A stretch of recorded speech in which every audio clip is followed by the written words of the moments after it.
os senhores olharem para a extensão florestal do Brasil, os senhores vão entender por que existe tanta gritaria lá fora a favor da Amazônia. Não é a favor do bem da Amazônia, é a favor dos bens da Amazônia. Na verdade, vejam, senhores, Estados Unidos, Inglaterra, Alemanha têm preocupação zero com o índio. Isso é conversa fiada. O problema é que, por exemplo, na região Yanomami, não na superfície, mas no subsolo, estão riquezas imensuráveis. O problema é que lá na floresta amazônica está o futuro do planeta. É de lá que sairá a cota energética que movimentará o mundo. Isso é que está escondido por trás da gritaria ecológica. Essa é a verdade cruel. Bem-vindos ao Arquivo Macabro. No quadro de hoje, Arquivo Pessoal, vamos abrir o dossiê de um homem que o Brasil preferiu ridicularizar a ouvir: Enéas Ferreira Carneiro. Hoje vamos falar de uma das mentes mais geniais que o Brasil já produziu. Um homem que viveu muito à frente do seu tempo, mas que, em vez de ser ouvido, foi transformado em chacota. Alguém que poderia ter provocado uma verdadeira revolução intelectual e política neste país, mas acabou sendo reduzido a piada por aqueles que não compreenderam suas ideias. Se você está chegando agora ao canal, sinta-se muito bem-vindo. Já se inscreva, pegue sua pipoca e se prepare, porque hoje vamos contar a história de Enéas Ferreira Carneiro. Junto com nenhum deles, e comigo o senhor vai ficar livre de todos eles. Meu nome é Enéas 56. O Brasil ainda não sabia, mas naquela madrugada de 5 de novembro de 1938, em Rio Branco, no Acre, nascia um homem que jamais seria comum. Não havia holofotes, promessas ou futuro garantido. Apenas pobreza, silêncio e um destino que parecia já escrito. Enéas Ferreira Carneiro veio ao mundo como filho de um barbeiro e de uma dona de casa, em um lar simples e quase invisível para o país. Aos 9 anos, a morte do pai encerrou abruptamente sua infância e impôs uma realidade dura, onde a fome deixou de ser exceção e passou a ser rotina. Muitas noites foram vencidas apenas com farinha e café, mas mesmo assim, ele estudava, como se já soubesse que o conhecimento seria sua única saída.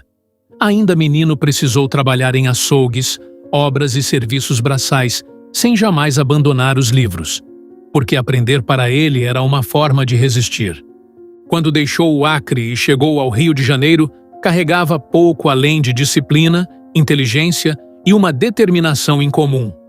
Prestou vestibular para a Escola de Saúde do Exército e para a Faculdade de Medicina, sendo aprovado em primeiro lugar em ambas. Um feito raro que já revelava o homem fora da curva que estava surgindo.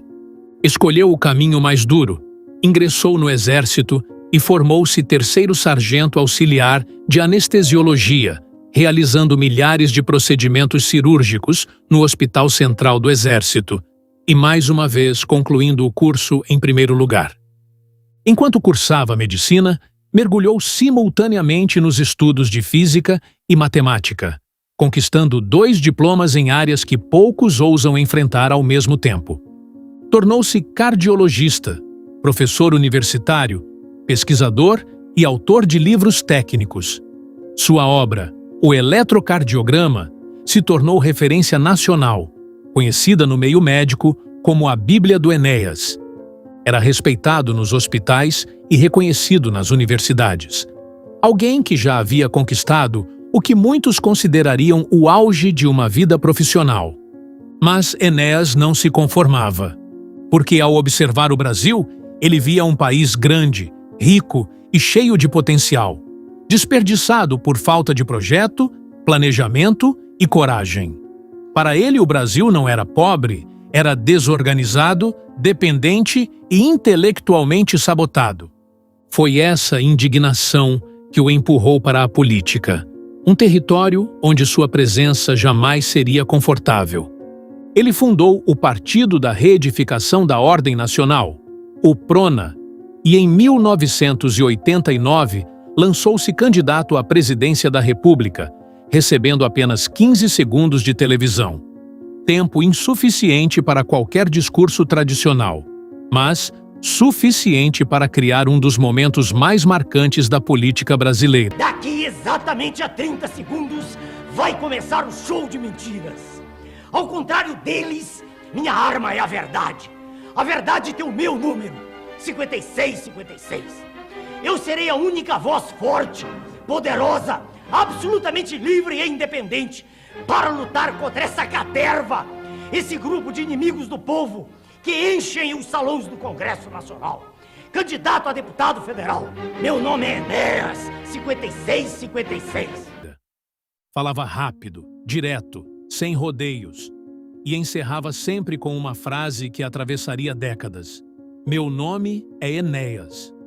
O Brasil riu. Zombou de sua aparência, de seu tom, de sua intensidade. Transformaram-no em caricatura antes mesmo de ouvir suas ideias sobre soberania nacional, educação científica, industrialização pesada e independência econômica.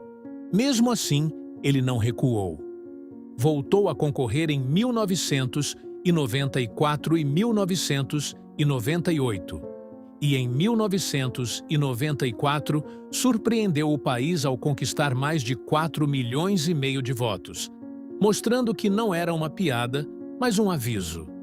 Em entrevistas e debates, inclusive em programas como o Roda Viva, Enéas incomodava, porque recusava rótulos fáceis, criticava tanto a esquerda quanto a direita e defendia um nacionalismo baseado em ciência, tecnologia, indústria forte e valorização do conhecimento.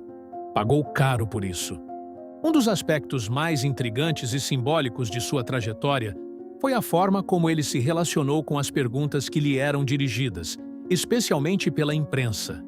Mais do que meros questionamentos, o que se via frequentemente era uma tentativa velada e às vezes explícita de ridicularização. Não, então sabe por quê? Eu só queria entender o seguinte, ao longo do programa o senhor chamou os políticos de escória... Não, ele pertence à escória. Pertence, tá bom. Pelas atitudes que vem a público. Tá bom. Eu não os conheço pessoalmente. Eu só queria terminar a pergunta. Pois não.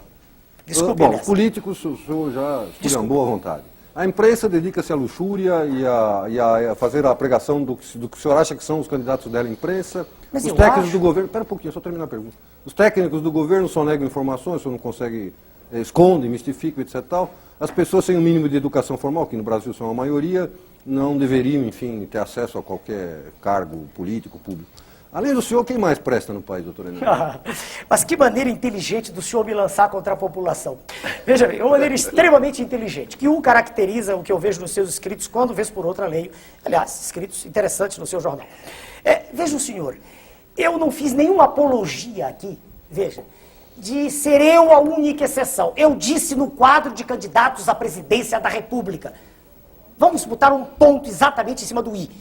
No que está, no que chegou como candidaturas à presidência da República, eu não vejo nada que me impressione, por favor, para ser claro.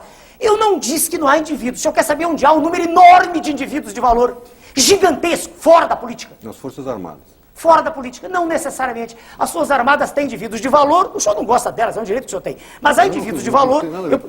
Não, é evidente, eu leio alguns dos seus escritos, não leio todos que não tenho tempo. Mas veja bem, há uma reação natural dos senhores, porque os militares se caracterizam por uma coisa chamada ordem, disciplina, respeito, coisas de que eu gosto também. Agora, mas nós não, nós queremos a desordem. Olha, os senhores, perdão, de novo, os senhores, a imprensa, ela se caracteriza e ela vive, digamos, ela se nutre do escândalo, perdoe. Médicos, colegas meus, fazem trabalhos extraordinários no Brasil. Isso não é notícia.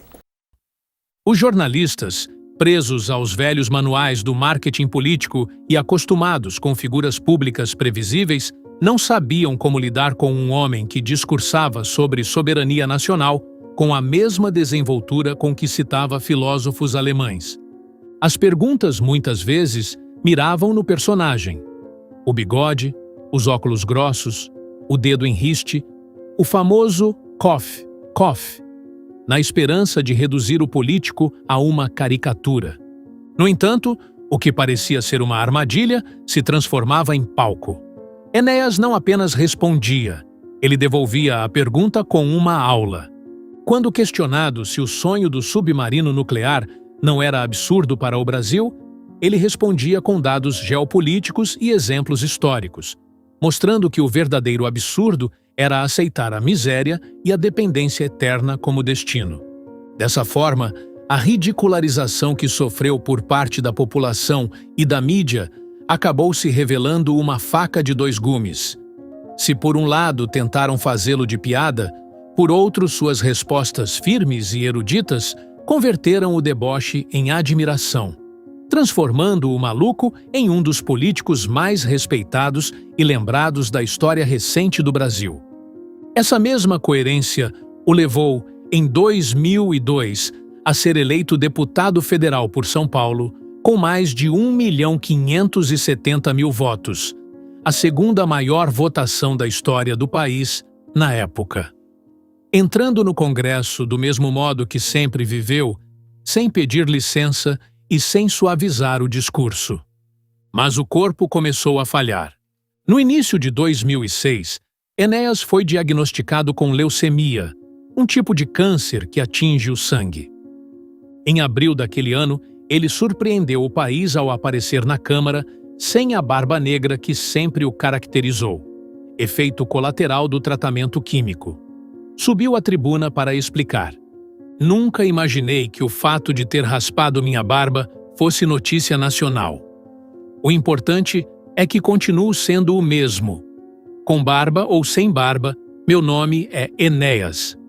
Na ocasião, com seu linguajar rebuscado, explicou o diagnóstico.